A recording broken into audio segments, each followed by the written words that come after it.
আজকে বাইরের ওয়েদারটা তোমাদের একবার দেখিয়ে দেই। সকাল থেকে কিন্তু বেশ মেঘলা মেঘলা ওয়েদার, বেশ ভালো, কিন্তু ঘরের মধ্যে বেশ কিন্তু গরম আছে। আজকে বাইরে বৃষ্টি বৃষ্টি সকাল থেকে হালকা ফুলকা একটু হলো, আর হচ্ছে মানে রোদ, খড়খড় রোদ ব্যাপারটা নেই, ভালোই লাগছে। বাইরে বাইরে বৃষ্টি হচ্ছে, তাতে কী হবে দেখো, ভেতরে তরতর করে কেমন যেন ঘেমে যাচ্ছি। অ্যাকচুয়ালি ব্যাপারটা কী হয় বলো তো, গ্লোবাল ওয়ার্মিংয়ের জন্য সমস্যাটা হচ্ছে। যত বৃষ্টি হোক না কেন ভেতরে কিন্তু একটা গরম ব্যাপারটা থাকে। মোটামুটি খেয়াল করবে 5 বছর আগে কথা বলছি, তখন দেখবে যে বাইরে যখন বৃষ্টি হচ্ছে, নর্মালি অল্প বৃষ্টি হলেও বেশ 2 দিন কিন্তু ঠান্ডা থাকতো ওয়েদার, ফ্যানটা আমরা চালাতাম না। একটু খেয়াল করে দেখবে এখন কিন্তু সেটা হয় না। বাইরে অঝোরে বৃষ্টি হলেও ঘরের ভেতরে কিন্তু বেশ গরম, আর ফ্যান তো চলবেই, তার সঙ্গে কিন্তু মানুষ তত্তর করে ঘামতে থাকে। এটি সম্পূর্ণটা গ্লোবাল ওয়ার্মিংয়ের জন্য হচ্ছে। এগুলো সব মেলে দিয়েছিলাম ওই জানালাতে, আবার সব নিয়ে আসতে হলো। আমি আজকে এই কুর্তিটা পরলাম, কারণ হচ্ছে বেশি একটু মানে খুব গরম ব্যাপারটা যেহেতু নেই, সেই কারণে কলারওয়ালা কুর্তিটা পরতে পারলাম না, তো পরতে পারতাম না।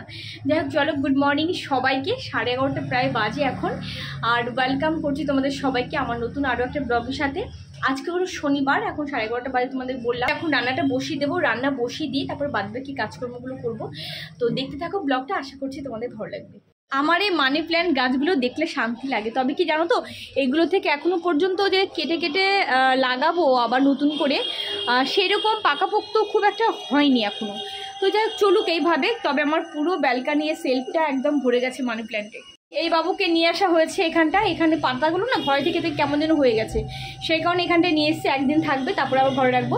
আর এগুলো খুব তাড়াতাড়ি প্ল্যান্টেশন আবার করব। আর এটাও দেখো খুব সুন্দর কিন্তু গ্রো হচ্ছে।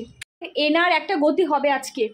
এনার গতি বলতে, এটা আপাতত এখানটা ছিল, বাট এটা আজকের পর থেকে একটু অন্য কোথাও যাবে, তোমরা দেখতেই পাবে একটু পরে এই কাজটা করব। কি করছো বাবা ওখানে বসে? তুমি কি করছো? বৃষ্টি দেখছো? আমার আদিওমে এই জায়গাটা খুব পছন্দের একটা জায়গা। মানে একটু বৃষ্টি হলে বা যে কোনো সময় ওরা এখানটা বসবে, বসে আরাম করে তারপর বাইরের দিকে তাকিয়ে থাকবে। বিশেষ করে আদি এই কাজটা খুব ভালো করে।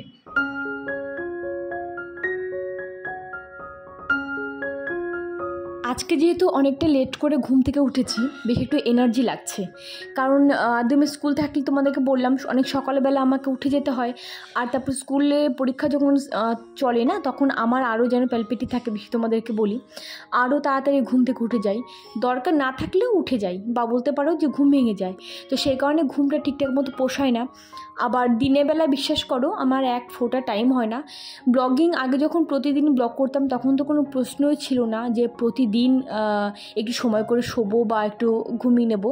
আর এখন আমি যেহেতু প্রতিদিন ব্লগ দিই না, 2 দিন বাদে 3 দিন বাদে ব্লগ দিচ্ছি। আগে যেমন একেবারেই টাইম পেতাম না দুপুরবেলা ঘুমানোর টাইমটা সবাই যখন ঘুমোয় তখন এডিটিং নিয়ে বসতাম আর 5 জন ব্লগারের মতো। আর এখন কিন্তু দেখা যাচ্ছে একটু হলেও আমি সময় পাচ্ছি দুপুরবেলা টাইমটা। আমি কিন্তু ওই টাইমটাতে আমি DIY করি, তারপরে অন্যান্য কাজগুলো ঘরে আমি করে থাকি। এক ফোঁটা আমি শুই না, ভীষণই বাজে অভ্যাস। আরও এই গত 3 বছরে আমি ব্লগিং করছি, এই 3 বছরের অভ্যাসটা আরও বেশি তৈরি হয়ে গেছে দুপুরে না ঘুমানোর। তো যাই হোক, এখানে কথা বলতে বলতে সমস্ত জামা কাপড়গুলো গুছিয়ে নিলাম। আর জামা কাপড় গোছাতে আমার বড্ড আলস্য আছে, তোমরা জানো যে একবার যদি কোনো রকম জমা করে আমি রেখে দিতে পারি, তো দেখা যায় সেটা দিনের পর দিন চলছে। ওখান থেকে নিয়ে পড়ছি, আবার রেখে দিচ্ছি, মানে এরকম জামা কাপড় আমার ভাঁজ করতে ভীষণ আলস্যি।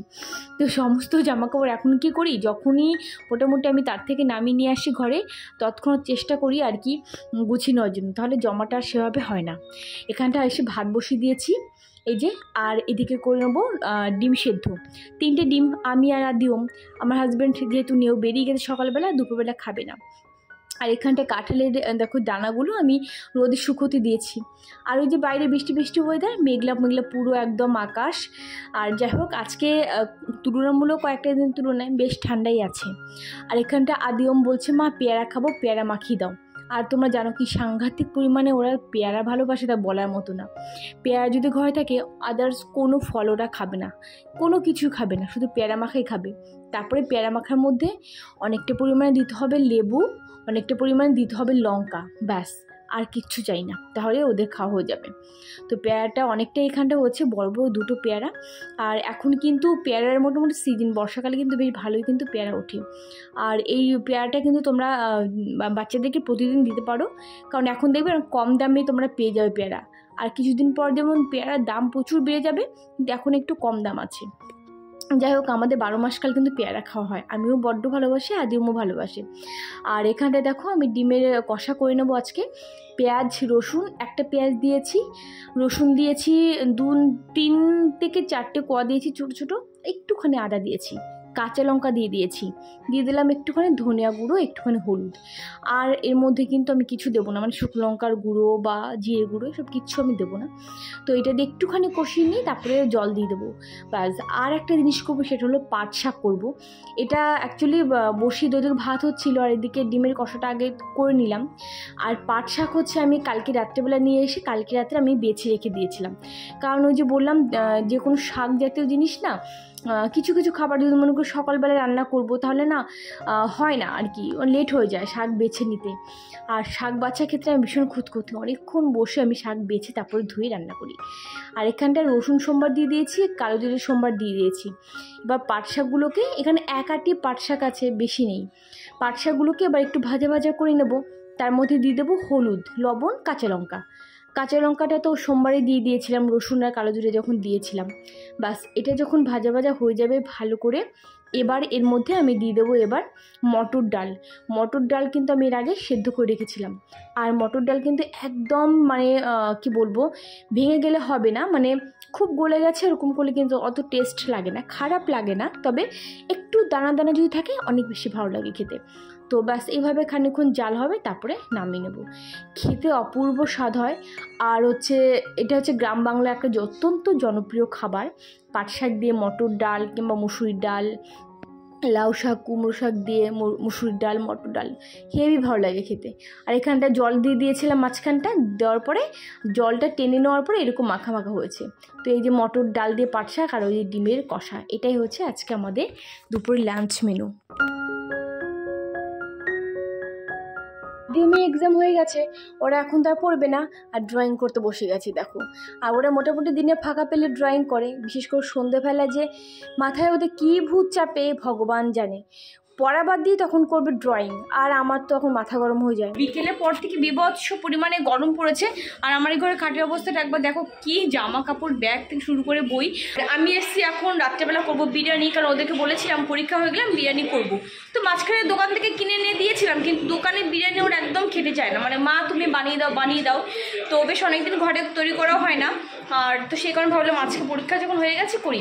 আর টেবিলের অবস্থা সাংঘাতিক খারাপ, তো যাই হোক বিরিয়ানিটা বসিয়ে দিই, তারপরে একবারে গুছিয়ে নেব। তোমাদের সাথে কথা বলার পরে এখানটা জল দিয়ে দিয়েছি, চালটা ভিজিয়ে রেখেছিলাম আগে। আর এর ভিতরে সমস্ত কিছু, মানে বাবা গরম হয়ে গেছে, এলাচ, লবঙ্গ, দারচিনি, তারপরে একটুখানি রিফাইন্ড অয়েল দিয়ে দিয়েছি, চাল দিয়ে দিয়েছি। আমাকে তোমরা অনেকেই কমেন্ট করো, দিদি তুমি কিভাবে বিরিয়ানি করো সিম্পলভাবে, তোমার রান্নাবান্না দেখতে ভালো লাগে, আর বিরিয়ানিটা এর পর দিন করলে অবশ্যই শেয়ার করো। তো এর আগে অনেকবার আমি তোমাদেরকে শেয়ার করেছি, তারপরেও কেন জানি না বারবার কমেন্ট তোমরা করতেই থাকো যে কীভাবে বিরিয়ানি করো, শেয়ার করো। তো আজকে ডিটেলসে তোমাদের সঙ্গে শেয়ার করছি। আমি এখানটা আলু ভেজে নিচ্ছি, আমি সেদ্ধ করেও আলু দেই, কখনো কখনো আমি আবার ভেজেও দেই। আমি ভীষণ সিম্পলভাবে কিন্তু আমি করি বিরিয়ানি, তোমাদের সঙ্গে সেটা শেয়ার করছি। এখানটা পেঁয়াজ, রসুন, আদা 3টে আমি ব্লেন্ডারে ব্লেন্ড করে নিয়েছি। আর আমি যখন চিকেনটা কষাবো তখন কিন্তু কখনোই পুরো গ্রেভিটা দিয়ে আমি কষাবো না, এটা যে এক্সট্রাক্টটা আছে, যে জুসটা আছে, সেটা আমি বের করে নেব, সেটা দিয়ে আমি বিরিয়ানিটা কষাবো না সরি, মানে চিকেনটা কষিয়ে নেব। আর এই যে উপর যে গ্রেভিটা, এটা অল্প একটুখানি দেবো, আর বাদ বাকি সব আমি ফেলে দেবো। আর এখানে তেলের মধ্যে ডাইরেক্ট আমি মশলা দিয়ে দিলাম, না কোনো তেজপাতা, না কোনো এলাচ, লবঙ্গ, দারচিনি, আমি কিচ্ছু দেবো না। যেহেতু রাইসের মধ্যে সমস্ত কিছু আমি দিয়ে দিয়েছি, আমি এখানটা দেবো না। মানে কি বলে না, মানে অতি টেস্ট করতে গিয়ে লাস্টে খারাপ হয়ে যায়, সেই হচ্ছে ব্যাপার। তো এখানটা দেখো আমি একটুখানি লঙ্কার গুঁড়ো দিয়েছি হালকা, আদার্স কিন্তু কোনো আমি হলুদ বা আদার্স আমি কিছু আমি দিই না। আর একটুখানি আমি ধনিয়া গুঁড়ো, সেটা আমি পরে দেবো, পরে আমি অ্যাড করবো চিকেনটা দেওয়ার পরে। ওদিকে মশলাটা কষতে বসিয়ে দিয়ে এসেছি। আর এখানটা যে রাইসটা করেছিলাম, রাইসটা এবার আমি সমস্ত থালাতে আমি বেড়ে নেব। সমস্ত থালাতে বেড়ে নিলে কী হয় বলো তো, সমস্ত রকম মশলা আর কি আমি যা আমি অ্যাড করব বিরিয়ানিটা যখন দমে বসাবো, তো তারপরে সমস্ত মশলা আমি অ্যাড করবো না, মানে বসানোর সময় তার আগেই সমস্ত মশলা আমি রাইসের মধ্যে মিশিয়ে দেবো ভালো করে। তাহলে কী হবে বলো তো, মানে টোটাল যত রাইস আছে সব কিছুর সাথে চিনি, লবণ, ঝাল মানে সমস্ত কিছু ভালো করে মিশে যাবে, আর খেতে ভীষণ টেস্ট হয় এইভাবে করলে। তো এখানটা দেখো চিকেন দিয়ে দেওয়ার পরে এবার আমি দিয়ে দিলাম একটুখানি ধনিয়া গুঁড়ো, ব্যাস, আদার্স কিন্তু আমি কিছু দেবো না। আর দিয়ে দেবো এর মধ্যে একটুখানি আমি যে বিরিয়ানি মশলা সেটা কিন্তু মাস্ট, সেটা কিন্তু দিতে হয়, সেটাই আমি এর ভিতরে আমি দিয়ে দিয়েছি। এবার এখানটা চলে এসেছি আমি যে আমি রাইসটা বেড়ে রেখেছি সেটার মধ্যে দিয়ে দেবো লবণ, দিয়ে দেবো চিনি, দিয়ে দেবো গোলমরিচের গুঁড়ো, আর দিয়ে দেবো বিরিয়ানি মশলা। সব কিছু দিয়ে ভালো করে রাইসটাকে মাখিয়ে নেব। তা তোমরা যদি এইভাবে কখনো কেউ না করে থাকো, একবার করে দেখো কত টেস্ট হয়। আর বিশ্বাস করো আমি একদম সিম্পল প্রসেসে করি, বিরিয়ানি এত ভালো হয় তোমাদেরকে কি বলবো, মানে আজ পর্যন্ত যারা যারা খেয়েছে সবাই ভালো বলেছে। আর যতবার করি না কেন ততবারই কিন্তু ভালো হয়, মোটামুটি কোনোবারে খারাপ আমার কাছে লাগেনি, বা যারা খেয়েছে কেউ বলেনি, কারণ আমি ভীষণ সিম্পল করি এবং আতুর বা এই সমস্ত পরিমাণ কিন্তু ভীষণই কম দেই আমি। আর মশলা ওই যে বললাম যখন আমি পেঁয়াজ রসুনের যে আমি গ্রেভিটা আমি কিন্তু দেবো না, ওই জুসটা একটুখানি দেবো, অল্প একটুখানি আমি গ্রেভিটা দেবো, বেশি দেবো না। আর আমি নামানোর মানে দমে যখন বসাবো আমি বিরিয়ানিটা তখন কিন্তু আমি ঘি দেবো টোটাল, আমি 1 ফোঁটা রিফাইন্ড অয়েল বা কিছু আমি দেবো না। অনেকেই রিফাইন্ড অয়েলও দেয়, তোমরা যদি কেউ ঘরে করে নিজেরা খাবে তো সেক্ষেত্রে ঘি দেবে, ঘি দিয়ে করবে। হ্যাঁ, অনেক লোকজন এলো তো সেক্ষেত্রে অনেকে রিফাইন্ড অয়েল একটু অ্যাড করে, কারণ অনেকটা ঘি মানে যেটা হয় আর কি, ঘির প্রচুর দাম, সেক্ষেত্রে অনেকে হয় যে একটুখানি রিফাইন্ড অয়েল মিশিয়ে দেয়, কোনো ক্ষতি হয় না। তবে কি বলবো যে যদি নিজের ঘরে করে থাকো তাহলে কিন্তু বলবো ঘি দেবে। তো ওখানটায় আমি দেখো আমি আটা মেখে নিচ্ছি, আটা মেখে নিয়ে এবার আমি কি করবো বলো তো, এখানটায় আমি ঘি গরম করতে দিয়েছি, যে কড়াইতে আমি চিকেনটা কষে নিলাম সেই কড়াইতে আমি ঘিটা গরম করতে দিয়েছি। কোনো রকম জাস্ট কয়েক সেকেন্ড গরম হবে, আর বেশি গরম হলে কিন্তু হয় না, দেখো কতটা ঘি পাশ থেকে আবার পড়েও গেল। বেশি গরম করলে ঘি কিন্তু তেতে যায়, ভালো লাগে না খেতে, গন্ধটাই মানে ফ্লেভারটাই নষ্ট হয়ে যায়।